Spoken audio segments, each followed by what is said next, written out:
Səhv edirsən Rüstəm. Partiya töhməti ləkə deyil. Mən əlimi uzadıb onu silə bilmərəm. Sənə güvəndiyim dağlar, sənə də qar yağarmış. Başa düş Rüstəm. Bu töhməti ancaq sənin işin və xalqın əli sənin üstündən silə bilər. Deməli, çəkin bu şələni, hə? Dözməlisən, başqa çarə yoxdur. Neynək, mən kişiyəm. Buna da dözərəm. Ancaq səndən bir xahişim var. Bu adsız kağızları yazan binamusu tapdır.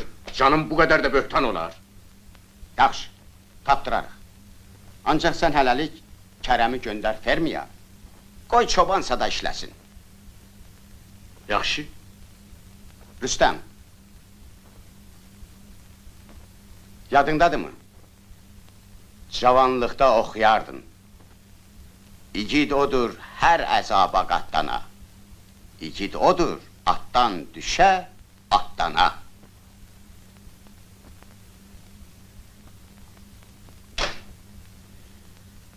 Sağ ol, xoş gəldin.